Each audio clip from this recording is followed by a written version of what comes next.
Yes, on va attaquer la parole de Dieu et j'espère que vous êtes prêts. Waouh, je vous sens trop prêts, vraiment trop prêts. Voilà, je vais essayer d'être pas trop long et j'aimerais commencer par une petite vidéo. Je peux lancer la vidéo numéro 2, je veux bien. Petite vidéo d'un film que je vous encourage à regarder. Ça me paraît pas être le bon son, mais en tout cas, il n'y a pas l'image. Mais vidéo numéro 2, vidéo du film qui s'appelle War Room, voilà. Merci beaucoup, on peut lancer. Je ne veux pas être un père presque irréprochable. On y va, on y va!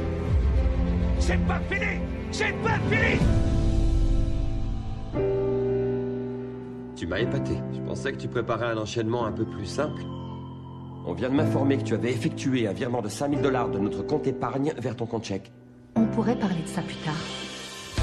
Vous devez être Elisabeth. Je suis ravie de vous rencontrer. Je vais vous montrer la maison. La pièce que je préfère dans cette maison. Il s'agit de ma salle de guerre. Vous notez des prières pour chaque problème de votre vie? C'est ma stratégie de prière. J'aurais bien besoin de ça. Tu devras assister à son entraînement demain. Je suis pas là cette semaine. Ah bon? Et tu ne le dis pas? Je viens de te le dire. Tony, comment va mon commercial préféré? Très bien, et vous-même? J'adorerais vivre chez vous. Moi, quand mes parents sont ensemble, ils font que se disputer.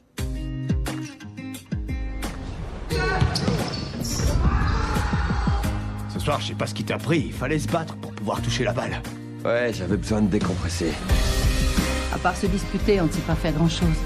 Je crois pas que t'aurais envie de vivre une 3e guerre mondiale chez toi. Non, non, pas du tout. Vous vous disputez souvent. Très bien. Mais est-ce que vous savez vraiment vous battre? Vous devez implorer le Seigneur afin qu'il fasse ce que lui seul peut faire. Ensuite, vous devez vous mettre à l'écart et le laisser accomplir son travail. Et j'ai besoin que vous meniez votre combat en prière.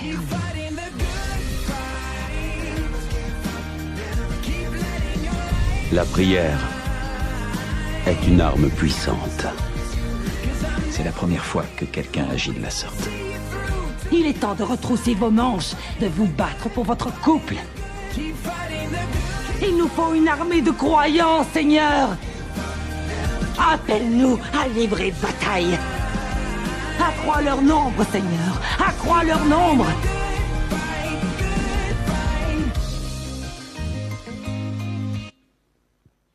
Moi, je sais pas vous, hein, mais ne serait-ce que de voir cette bande-annonce, ça me réveille, ça me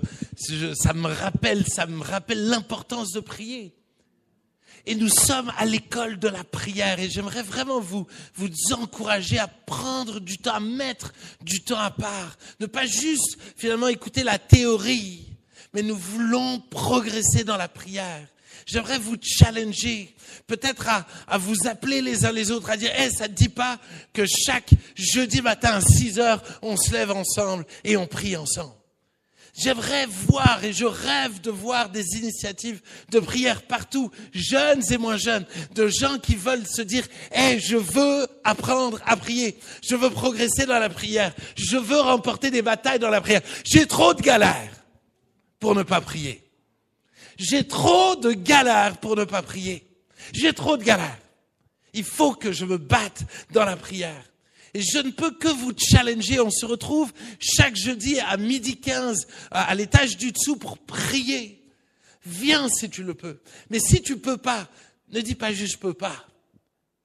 Si c'est pas parce que je peux pas ce créneau-là que je peux pas trouver un créneau. Je vais trouver un créneau et je vais trouver quelqu'un pour prier chaque semaine, pour mettre du temps à part, pour remporter des batailles. On a tous trop de batailles. Notre pays a trop de batailles. Nous sommes face à des batailles terribles. Et des fois, on s'endort, comme les disciples. Jésus leur dit, il y a un enjeu, il faut prier. Et ils se sont endormis. Parce qu'ils ne mesuraient pas l'enjeu. Ils ne mesuraient pas l'enjeu. Et j'aimerais vraiment qu'on puisse prendre quelques instants pour réfléchir à ce que la Bible dit. Matthieu 21, versets 12 à 13. Jésus entra dans le temple de Dieu Il chassa tous ceux qui vendaient et qui achetaient dans le temple. Il renversa les tables des changeurs et les sièges des vendeurs de pigeons. Et il leur dit, il est écrit, ma maison sera appelée une maison de prière. Mais vous, vous en faites une caverne de voleurs. C'est assez incroyable parce que Jésus vient avec un fouet. On n'a pas l'habitude de voir Jésus comme ça, hein. On voit ce Jésus rempli d'amour, mais bizarrement, à ce moment-là, il vient avec un fouet. Il est d'une violence inouïe, où il se met à chasser tout le monde, il donne des coups de fouet. Et tu dis, mais wow, pourquoi tu t'énerves comme ça, Jésus? Qu'est-ce qui te prend, Jésus, pour t'énerver comme ça? Il dit, wow, vous réalisez pas l'enjeu. Il est temps de prier. Il est temps de prier. Ce que je souhaite le plus au monde, c'est que vous puissiez être une église qui prie. Et je vais tout bousculer, tout ce qui vous empêche de prier, je veux le bousculer. Je suis prêt à venir avec mon fouet pour bousculer tout ce qui t'empêche de prier. Vous avez de la chance que j'ai pas de fouet chez moi. Vraiment. Mais je me dis, attendez. Nous, j'ai des fois l'impression, on est là en mode, oh, j'arrive pas à prier. Sors ton fouet. Il va falloir fouetter tout ce qui t'empêche de prier. Il va falloir être violent avec tout ce qui t'empêche de prier. Il y a un enjeu. Il y a un enjeu. S'il y avait un enjeu au temps de Jésus, cet enjeu est toujours et encore actuel. On est tous en train de galérer. Moi, je vois, à chaque fois, je me dis, ça c'est le créneau pour que je prie. Mais j'ai 1000 choses, 1000 sollicitations, 1000 coups de téléphone, c'est un truc de fou. Comment tout cherche à me voler mes temps de prière. Et si je ne me bats pas, si je ne suis pas radical, alors je me fais facilement voler mes temps de prière. Est-ce qu'il y a des gens ici comme moi qui se font parfois voler leur temps de prière? Levez la main. Ceux qui n'ont pas levé la main, vous viendrez à l'appel. On priera pour vous. Les amis, c'est pour cela que nous sommes là. C'est parce que nous refusons de nous laisser voler notre vie de prière. Jacques 4, versets 1 à 3. Jacques 4, versets 1 à 3. D'où viennent les luttes? D'où viennent les querelles parmi vous? N'est-ce pas vos passions qui combattent dans vos membres? Vous convoitez, vous ne possédez pas. Vous êtes meurtriers et envieux et vous ne pouvez pas obtenir. Vous avez des querelles et des luttes et vous ne possédez pas parce que vous ne priez pas. Et quand vous priez, vous ne recevez pas parce que vous demandez mal dans le but de satisfaire vos désirs. Il est en train de dire, pourquoi vous avez tellement de galères au milieu de vous? Pourquoi c'est tellement compliqué? Pourquoi vous êtes toujours autant dans vos convoitises, dans vos luttes, vos petites niaiseries les uns avec les autres? Pourquoi se passe ça? Parce que vous ne priez pas. Vous ne priez pas. Alors finalement, vous êtes face à vous-même, à vos désirs, à votre égoïsme, à votre orgueil, n'est-ce pas? Pourquoi est-ce que dans nos couples, il y a tellement de tiraillements? Parce qu'on ne prie pas. Pourquoi dans nos écoles, c'est tellement compliqué? Parce qu'on a viré la prière de nos écoles. Pourquoi notre pays, pourquoi l'Assemblée nationale, c'est tellement compliqué? Parce qu'ils ne prient pas. Fais-les prier. Tout change. C'est incroyable. Je sais pas ce que tu penses, mais j'ai des fois l'impression, si je regarde ma propre vie, que toutes les fois où je ne prie pas, c'est parce que je crois que je sais gérer les choses par moi-même. Si je ne prie pas pour ma journée, c'est que je crois que je suis capable de gérer ma journée par moi-même. Ne pas prier illustre notre orgueil. Toi qui croyais ne pas être orgueilleux. Tada! À chaque fois que tu ne pries pas, c'est que tu es orgueilleux. Parce que tu crois que tu es capable de gérer les choses par toi-même. Trop souvent, nous ne prions pas parce que nous ne croyons pas que Dieu est capable d'agir. C'est un truc de fou.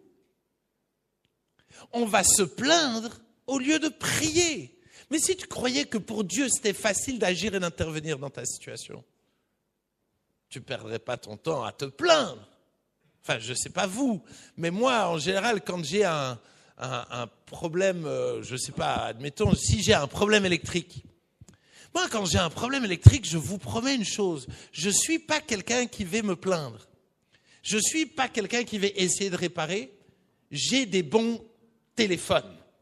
J'ai des numéros de téléphone et je vais appeler les bonnes personnes qui savent gérer mes problèmes d'électricité. Je ne veux pas perdre mon temps à me plaindre, je ne veux pas perdre mon temps à essayer parce que je vais faire exploser Strasbourg. Il ne faut pas que je touche à l'électricité. Mais j'ai des bons numéros. Allô? Et j'ai ramené mon téléphone, voilà, funky, voilà. Est-ce que tu as ce réflexe-là de dire, hey, je dois demander, je dois user mon téléphone divin. Dès que j'ai un besoin, je prie. Avant toute chose, priez. Avant toute chose. Alors je sais que certains me diraient, mais je suis trop occupé pour prier. Je suis trop occupé pour prier. Je n'ai pas le temps de prier. Ça veut dire que tu crois que tu es indispensable pour ta famille, pour ton travail, pour tout ça, et tu empêches Dieu de se mêler de ton travail, de ta famille et de tes problèmes. En ne priant pas, tu empêches Dieu d'agir. Il dit, vous ne recevez pas parce que vous ne demandez pas. En d'autres termes, Dieu, il est sur ses starting blocks en train de dire, purée, j'ai envie de faire un truc, j'ai envie d'agir dans sa vie. Si seulement il me demande, demande-moi. J'imagine Dieu au ciel. Demande-moi. Dieu, il n'en peut plus. Il a envie d'agir. Mais parce que tu ne pries pas, tu l'empêches d'agir. C'est un truc de fou quand même. Il t'a donné l'interrupteur pour manifester sa puissance. Il t'a donné l'interrupteur. C'est pas toi qui as toute la puissance, mais il t'a donné l'interrupteur, le petit truc qui fait clic et où toute sa puissance produit la lumière qui vient chasser les ténèbres de ta situation. Il t'a donné ce petit interrupteur qui peut faire la différence dans ta vie. Mais si je crois que trop souvent nous n'appelons pas, le texte dit, mais vous ne recevez pas non plus parce que vous demandez mal. Il suffit d'un mauvais chiffre pour ne pas atteindre la bonne personne. Il suffit d'un mauvais chiffre. C'est pas grand-chose. Me suis juste trompé d'un chiffre. Mais il y a des choses qui empêchent Dieu d'agir. C'est quand on demande mal. Et le texte dit, dans le but de satisfaire nos désirs.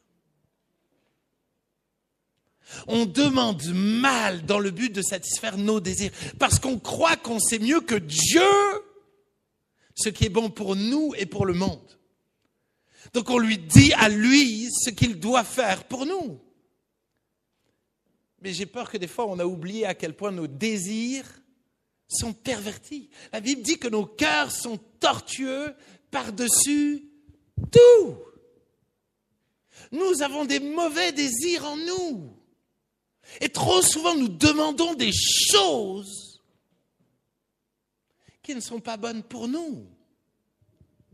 Je me souviendrai, alors je vous partage ce sujet de prière que j'ai eu pendant des années, mais dès l'âge de mes, 15 ans, j'ai prié pour une femme. Mais j'ai prié pour une femme avec une description, quoi. Et j'ai prié pour une femme parce que je voulais cette femme-là et cette femme-là. Et j'ai prié selon mes désirs. Mais heureusement que Dieu n'a pas répondu. Elles auraient été malheureuses et j'aurais été malheureux.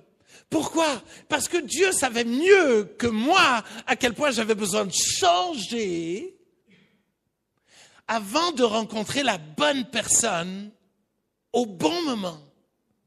C'est pour cela qu'à un moment donné, j'ai changé ma manière de prier. Et j'ai dit, Dieu, prépare-moi à devenir un bon mari et un bon père. J'ai dû m'aligner au désir de Dieu. J'ai dû m'aligner à ce qu'il sait mieux que moi. Regardez ce que la Bible dit.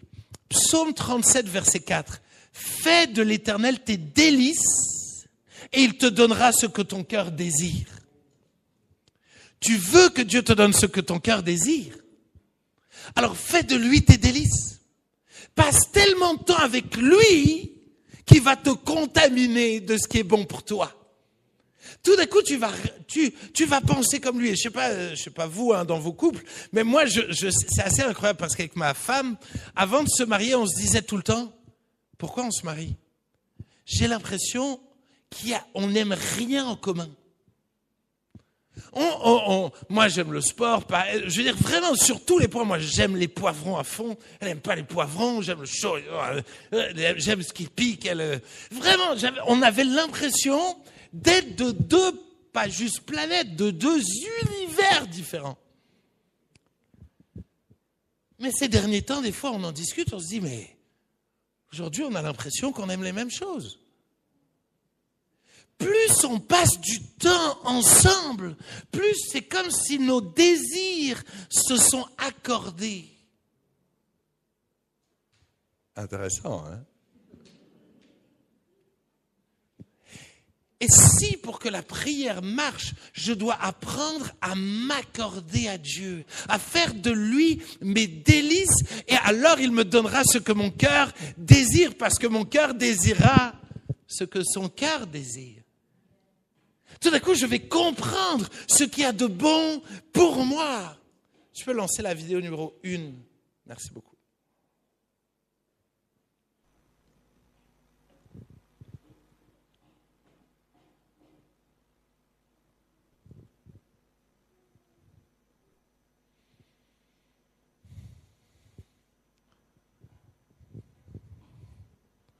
Vous voyez, des fois, ça ne se passe pas toujours comme on le veut.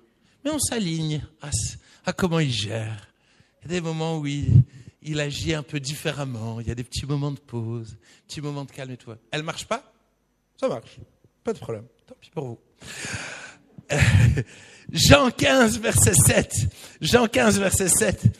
Si vous demeurez en moi et que mes paroles demeurent en vous, demandez ce que vous voudrez et cela vous sera accordé. Si vous demeurez en moi et que mes paroles demeurent en vous, je dois faire de l'Éternel mes délices, mais il y a un moment donné où je dois comprendre qui il est, ses paroles, quelle est sa volonté. Et alors, il me donnera tout ce que je veux. C'est quand même impressionnant. Tout ce que vous voudrez vous sera accordé. Mais en même temps, c'est logique. Hein. Quand ma fille me demande des légumes, elle les obtient.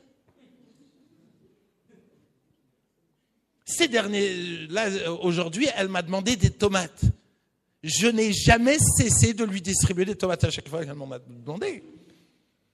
Elle s'est alignée à ce qu'elle sait que je suis d'accord.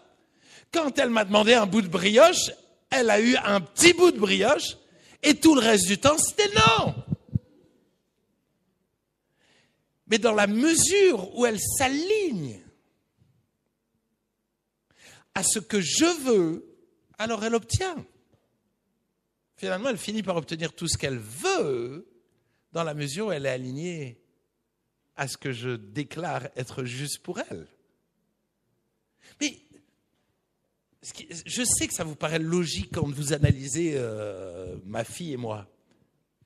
Mais alors pourquoi nous ne vivons pas cela avec Dieu? Je ne sais pas si vous pouvez montrer la photo que j'ai envoyée sur le groupe. Mais je suis parti au Sénégal et on est parti faire une mission des 70 où on est parti dans des villages sans rien. On avait juste un sac à dos avec le minimum d'eau, le minimum d'habits et tout ça. Et puis moi, je suis parti avec la petite capucine. Puis ça, c'était mon équipe. Et le monsieur avec le béret, c'est le chef du village. Et je suis parti en mode, Seigneur, je te fais confiance. Vraiment, tu dis que tu vas prendre soin de nous. Tout ça, j'y vais, tout va bien. Mais toutes les histoires que j'avais entendues, les gens, quand ils arrivaient, souvent le chef du village leur disait, vous allez dormir chez moi et à chaque fois qu'il y a pour manger, vous venez manger à la maison. Lui, pas du tout. Lui, il nous dit, vous allez galérer. On est content que vous êtes là, mais vous allez galérer. Il y a des chrétiens qui sont déjà venus, ils ont mis la pagaille, les gens ne voudront pas que vous priez pour eux, ça va être la galère. Et cette photo est prise à la fin du séjour, hein, d'accord?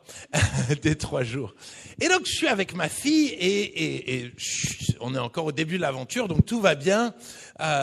Et on part dans le village et on rencontre une première personne qui nous dit exactement la même chose que le chef du village. Deuxième personne qui nous dit la même chose. Tout d'un coup, un musulman qui nous arrête, qui dit mais vraiment, vous perdez votre temps, partez de là. Et moi, je suis avec ma fille, le soleil commence à chauffer, et on se dit, mais purée, ça va être long si tout le monde nous dit la même chose. Je veux dire, qu'est-ce qui va se passer? Et tout d'un coup, on marche, et puis, comme toutes les portes sont fermées, et tout d'un coup, la pensée me vient. Dire, purée, mais imagine, personne nous donne à manger. Ma femme, elle va me tuer. Ma fille, elle a 1 an. Mais je veux dire, personne va vouloir qu'on dorme chez... Mais on va dormir dehors, je vais devoir dormir avec ma fille comme ça. Je veux dire, comme un SCF. Je veux dire, et j'étais là en mode, l'inquiétude qui venait. Et tout d'un coup, de me rappeler, ne vous inquiétez de rien, en toute chose, faites connaître vos besoins à Dieu par des prières et des supplications, avec des actions de grâce, et la paix de Dieu qui surpasse toute intelligence gardera vos cœurs et vos pensées. Et tout d'un coup, de devoir me battre et dire, je refuse cela. Dieu, je te fais confiance. Tu as promis de prendre soin de moi tous les jours. Donne-moi mon pain quotidien. Donne-moi mon pain. Et j'ai dû me battre contre ces pensées-là. Quand tu ne pries pas, la peur s'installe. Ne laisse pas la peur s'installer en priant, en suppliant, en proclamant les promesses de Dieu. Et tout d'un coup, on arrive face à plein d'enfants qui sortent de l'école et tous les enfants viennent, parce que j'étais le seul toubab du truc, et ils disent cadeau, cadeau, toubab, cadeau, toubab, cadeau. Et tout d'un coup, une des Sénégalaises qui est avec nous relève le défi et dit « Hey, on a le meilleur cadeau au monde à vous offrir. » Et tous les enfants accourent.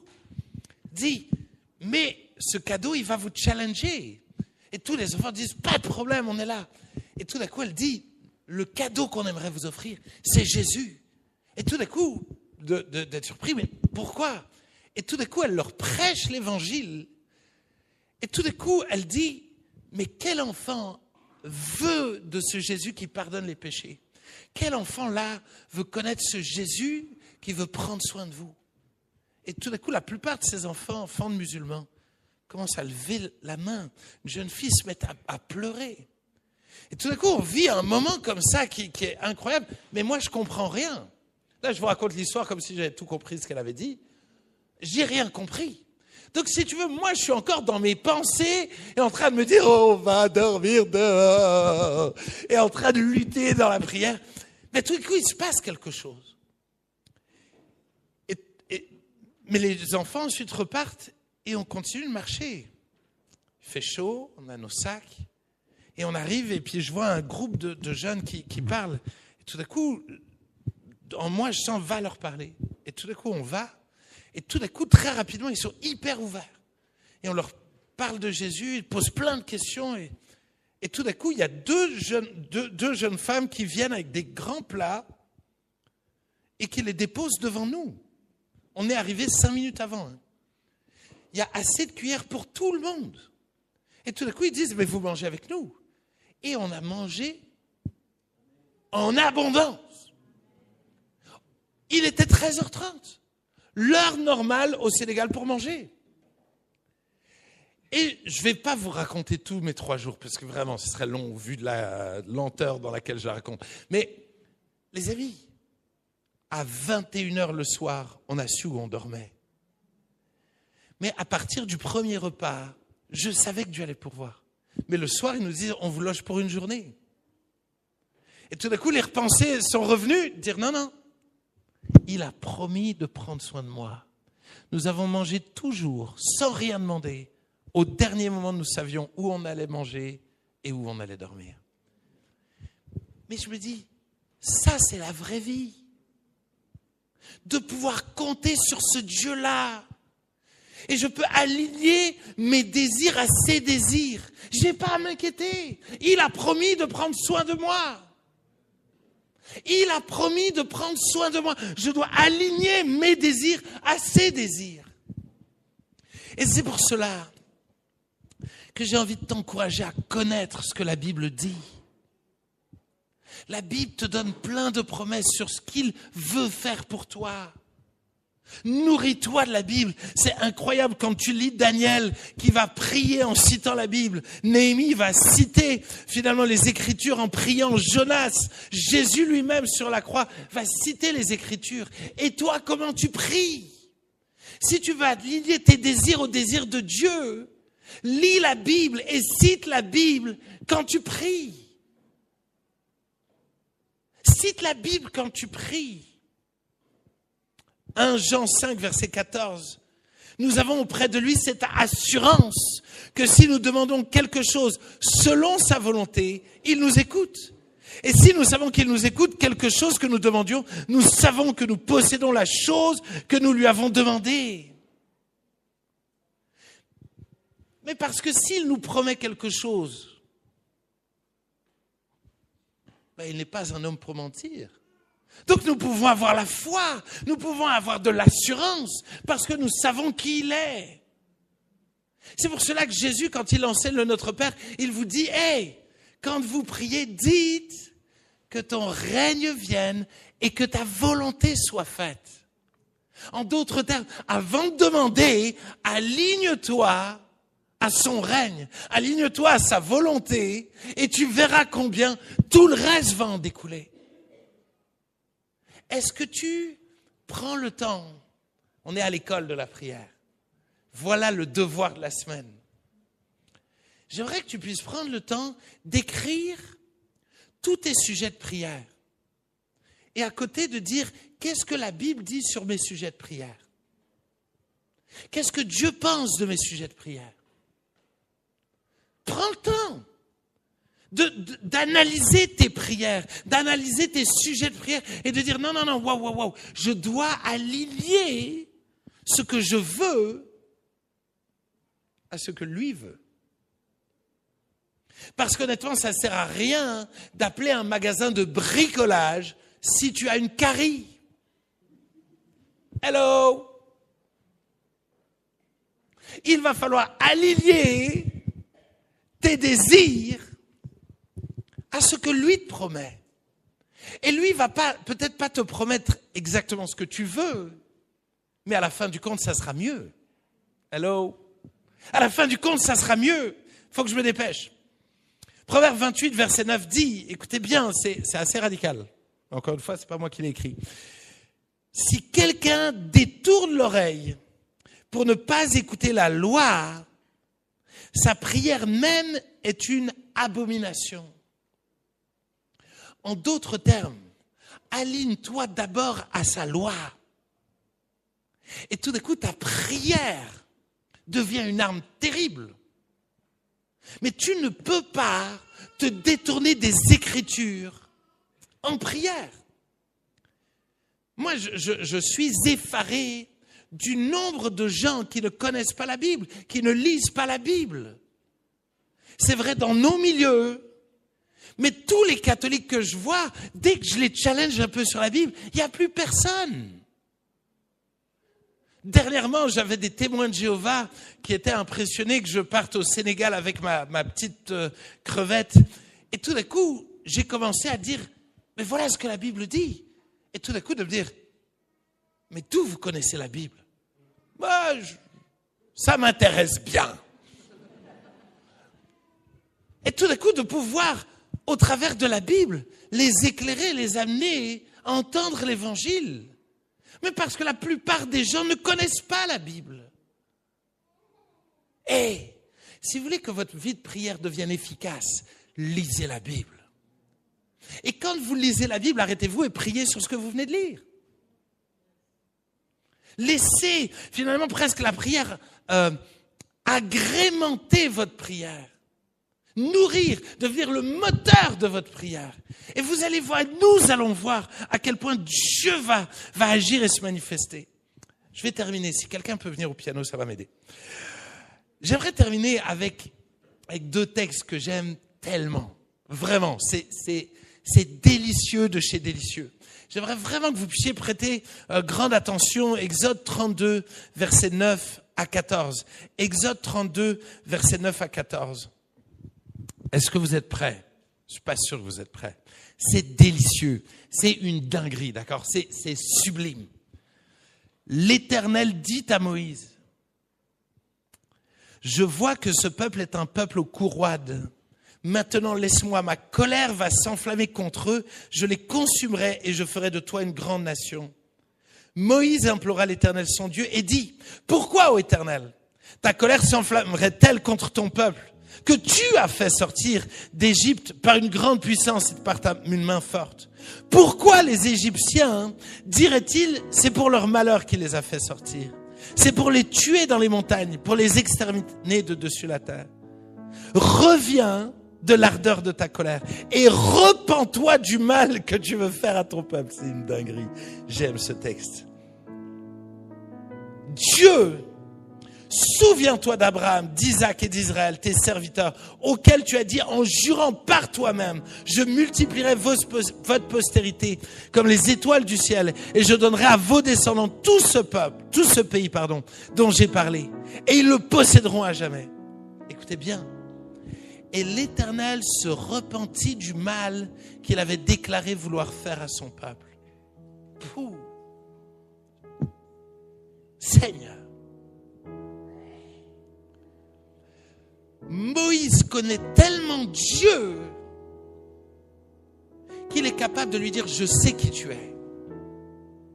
Je sais qui tu es, je connais tes promesses. Tu ne m'auras pas.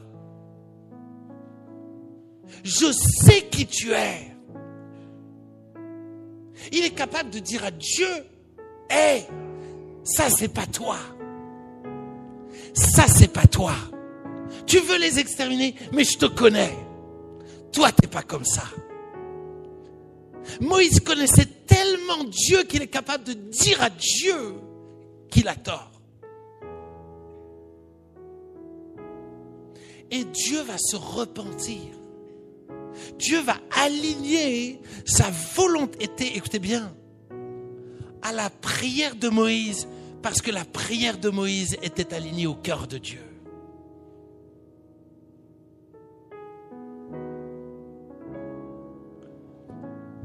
Tu ne mesures pas à quel point, si tu commences à connaître Dieu, à connaître sa volonté, à quel point tout d'un coup, tu vas pousser Dieu à changer ses plans. Tout d'un coup, tu vas pouvoir parler à Dieu et avoir un impact absolu sur sa volonté. Tu vas avoir un impact sur le pays, tu vas avoir un impact. Si nous commençons à aligner nos désirs aux siens, mais nous n'avons aucune idée de ce qu'on est capable de faire.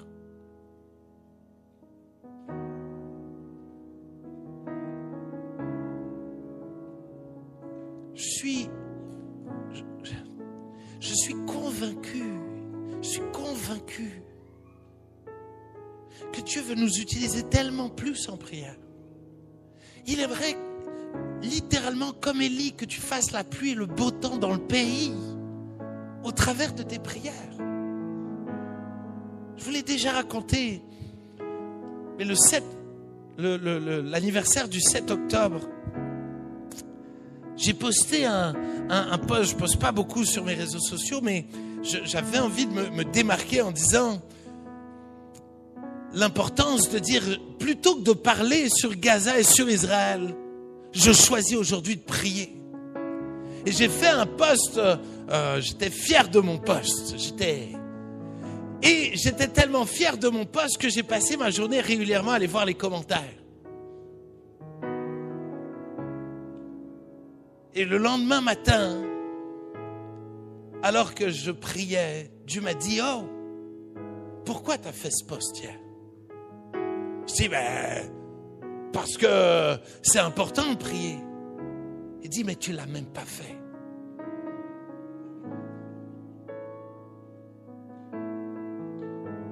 Vous arrive de dire à quelqu'un, je vais prier pour toi et vous ne le faites pas. Seigneur. Et tout d'un coup de sentir Dieu me dire, maintenant tu tu ouvres ta bouche et tu pries pour Israël. Et tu te bats pour Israël. Et le lendemain, traité de paix est signé. Et Dieu me dit, et alors? Si tu commences à prier, il va se passer des choses. Alors ne pensez pas que je sois prétentieux, que c'est pas grâce à moi. Parce que j'ai oublié de prier. Je ne dis pas ça pour me vanter. Je dis ça justement parce que je suis un bourricot qui ne réalise pas à quel point Dieu veut utiliser mes prières pour changer le monde. Mais s'il veut utiliser mes prières, pourquoi il ne voudrait pas utiliser les tiennes? Mais pour cela, il faut qu'on soit malléable. Pour cela, il faut qu'on le connaisse mieux. Pour cela, il faut qu'on se nourrisse de sa parole, qu'on rentre dans sa volonté, dans son monde, qu'on fasse de l'Éternel nos délices. Et tout d'un coup, nos cœurs vont commencer à vibrer au rythme du sien. Si tu peux lancer la photo de Élie, la petite Élie. Photo numéro 4. Enfin, tu peux mettre la 5, ce petit bout là. Ses parents sont mes amis. Tu peux mettre la photo d'après. C'est le jour de la présentation. Vous connaissez Mathieu et Mélissa, ils sont venus régulièrement prêcher ici. Ce sont mes amis, je les ai vus grandir, je les ai, pour Mélissa, amenés à la foi et ils n'arrivaient pas à avoir des enfants pendant des années, lutter, à galérer. Et tout d'un coup, j'ai dit, je ne peux pas rien faire pour eux. Et j'ai décidé de me battre dans la prière. Et Dieu m'a dit, je vais leur donner un enfant. Mais vous savez ce que j'ai fait? Je leur ai rien dit. Mais ma prière a changé. Tout d'un coup, je priais plus.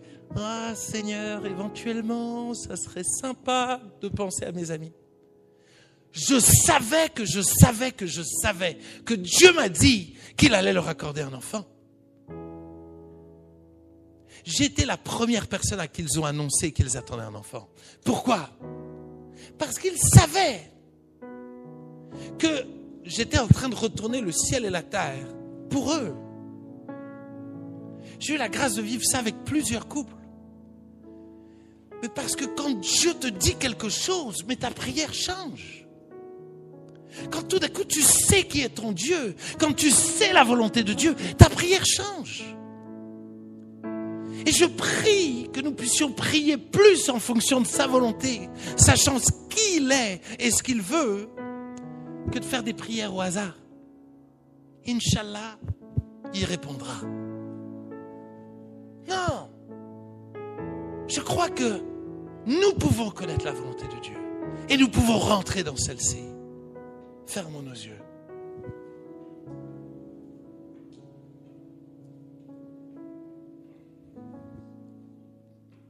Si quelqu'un peut me chercher une bouteille d'eau, je serais très reconnaissant. Seigneur Jésus, pardonne-nous. Pardonne notre orgueil, pardonne notre fierté, pardonne-nous, Seigneur Jésus. Pour toutes les fois où nous ne prions pas. Pardon, Seigneur Jésus, pour toutes les fois où nous sommes tellement occupés et nous négligeons le plus important. Et après, on s'étonne qu'il y a de la peur. Après, on s'étonne finalement que nos vies partent en vrille.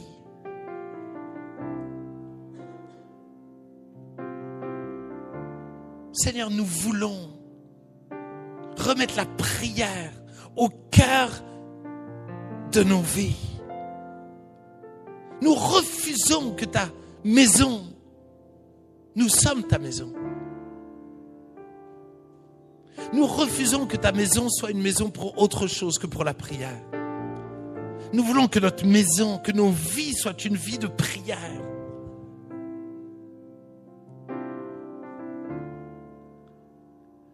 Parce que toi, tu sais comment vivre cette vie sur la terre. Tu es un expert, tu as vécu une vie abondante comme nous l'avons entendu. Tu es le Dieu qui a su gérer les tentations, tu as su gérer les galères, tu sais gérer tout. Ainsi, quand on prie, nous avons accès à celui qui sait gérer tout.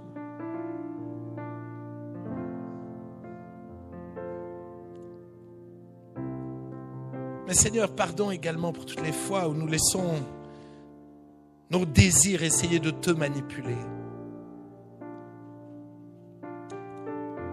Pardon pour toutes les fois où nous sommes obsédés par nos désirs, obsédés par notre volonté, obsédés à l'idée que tu agisses exactement comme nous le voudrions. Pardon pour toutes les fois où nous nous rebellons parce que tu n'as pas agi comme nous on l'aurait voulu. Nous sommes insensés. Insensés de dire à Dieu ce qu'il devrait faire. Pardonne-nous, pardonne-nous. Peut-être si quelqu'un est là et veut se joindre à ma prière de repentance, alors puis-je t'inviter à te lever à ta place.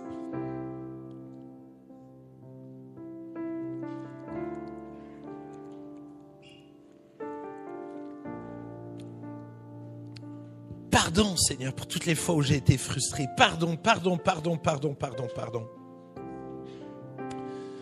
Pardon pour toutes les fois où je me plains. Pardon pour toutes les fois où je laisse de la frustration s'installer.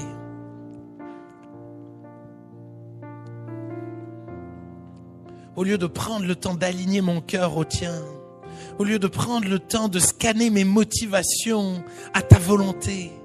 Pardon, Seigneur, pardonne-nous, pardonne-nous, pardonne-nous, pardonne-nous, pardonne-moi, Seigneur. Tu vois combien, Seigneur Jésus, j'ai... Parfois même en cherchant un local ici, j'ai voulu forcer les choses.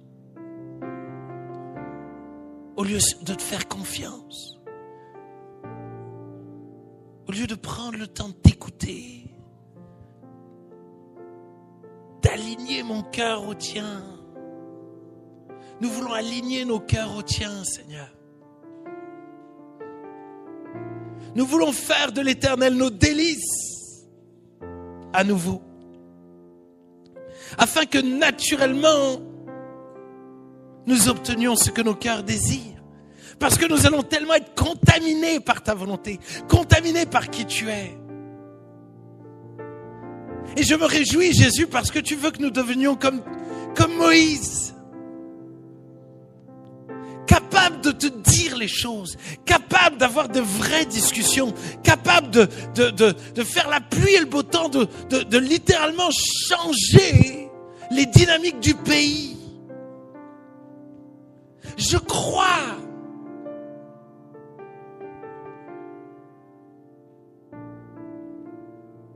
que tu veux nous faire rentrer dans une nouvelle dimension de la prière. Tous. Une nouvelle dimension de la prière. Une nouvelle dimension de la prière. Fais-moi progresser. Commence à demander à Dieu, fais-moi progresser. Fais-moi progresser. Challenge-moi. Montre-moi. Aide-moi à prier différemment, Seigneur. Je veux Je veux être à ton école, mais donne-moi, Seigneur Jésus, d'être à l'heure chaque jour. Donne-moi d'être à l'heure chaque jour, Seigneur. Vraiment, donne-moi de t'écouter, professeur. Professeur Saint-Esprit, je veux t'écouter. Enseigne-moi. Enseigne-moi la volonté du Père. Enseigne-moi à lire la Bible. Enseigne-moi à prier. Saint-Esprit, enseigne-nous. Enseigne-nous, apprends-nous à savoir comment prier pour Haïti, comment prier pour notre pays, comment prier pour notre famille, comment prier, Seigneur, pour nos cœurs, comment prier pour nos collègues de travail. Enseigne-moi, enseigne-moi, enseigne-moi, Esprit de Dieu. Je te consacre ma semaine, je te consacre ce mois pour apprendre à prier, pour progresser dans la prière. Je te consacre ma vie, c'est parce que je veux devenir un homme de prière. Je veux que ma vie soit une maison de prière pour tous les peuples. Une maison de prière pour tous les peuples. Une maison de prière qui peut impacter tous les peuples. Une maison de prière.